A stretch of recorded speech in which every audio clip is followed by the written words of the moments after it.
What is the most reliable method of determining whether something has come to an end? What is the most effective method of learning to let go? How do you know God has a plan for your life while you are going through a difficult time?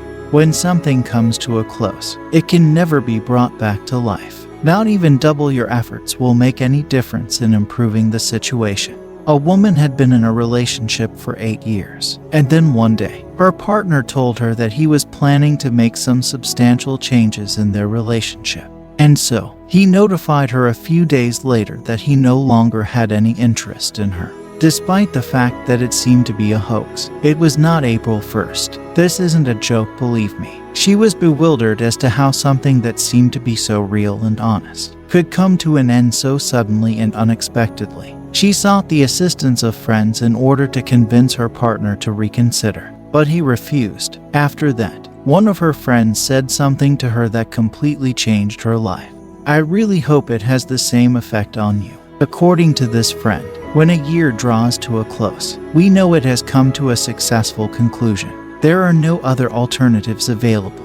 This is true regardless of how much fun we had that year. It has no effect on whether or not it recurs. What has transpired is no longer relevant. There is, however, still hope for a more promising new year ahead, and you are on the verge of experiencing better times. So accept the reality that for the time being, it is over and done with. Yes, it is over. I'd want you to persuade yourself that this is the end of the story. It's time to say goodbye to what you had previously. So, just let it go and go on with your life. Because if you don't believe it's over, you'll hold on to it forever. And just as it is not necessary to repair all torn clothing items, so it is that the more you try to heal a strained relationship, the more it deteriorates according to research. There are certain relationships that have reached the end of their usefulness and must be terminated.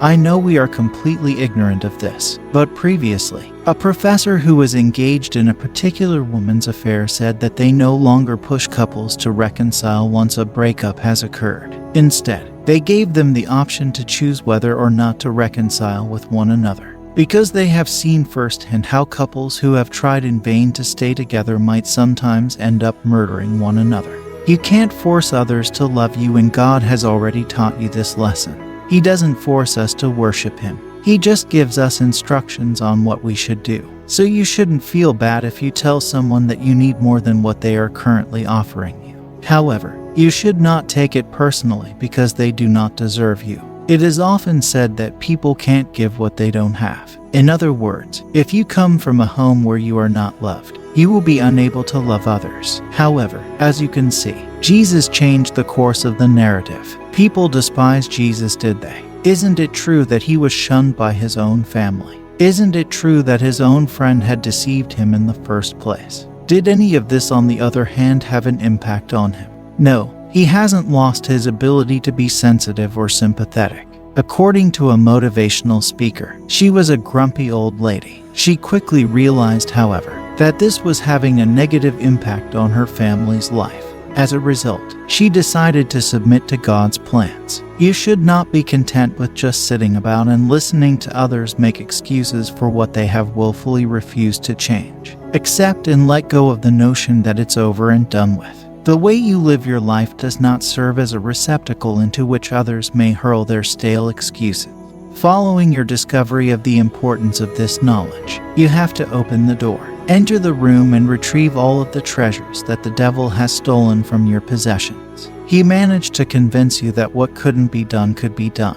And now you've wasted your time as well as your mental health. It is as a result of this that I want you to be in possession of this knowledge. Take a glance in the mirror at yourself. Regain control of your sanity. Choose God above them and let them go. As you can see, God has a plan for everything. So undoing will be pointless unless God has a plan for your life in mind for doing so. It's the same as quitting a job because you're dissatisfied with it and without having a backup plan in place. What strategy do you have in place for paying your bills? When God sends you indications that it's time to let go of someone, it's because He has larger plans for your life than you realize. Yes, you are accurate. As Joe Lawson points out, what we consider to be a disappointment is frequently God placing us in a situation where we may go forward to the next level.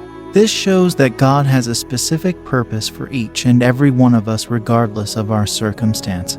He does, however, expect us to give our time and energy to the cause. God will not force you to leave a relationship. He does not do that. Instead, He just tells you what He expects you to do and then let you make your own decisions. God's will must be done in order for His brilliance to be seen in your life. From the beginning of time, as recounted in Genesis chapter 1, God's creations have always been beautiful and functional. When He made light out of darkness, He thought it was fantastic. He checked and double-checked the quality of every single thing He created. Additionally, your story will be outstanding as well. In addition, you should be aware that for those who love God, all things work together for their benefit, according to Romans chapter 5 verse 28. For those who have been called according to His purpose. So, can you see how the words purpose and plan go hand in hand? In order for us to anticipate God's purpose for us, we must not believe in a pointless life. That is not how life works. According to Proverbs chapter 19 verse 21, man's plans are innumerable, but the Lord's purpose will stand the test of time and eternity. So we may plan our lives for years ahead of time. But Psalm 127 verse 1 warns us that unless the Lord builds the house, the builder's efforts would be in vain. And if the Lord does not keep watch over the city, the watchman's efforts will be in vain. You wake up early and work till late at night in search of nourishment. The only thing that will bear fruit is God's plan for your life. As stated in 1 Corinthians chapter 2 verse 9, these fruits are of a nature that no human eye has ever seen, no human ear has ever heard, and no human heart has ever understood. All of this has been provided for us by our Father in heaven for those who seek Him. Hallelujah. So knowing that God's plan for your life is completely inexplicable is a fascinating realization. So all that is left for you to do is wait. Please don't be bothered about anything. According to Matthew chapter 6 verse 27, we are not to be worried about anything. I am certain that He who began a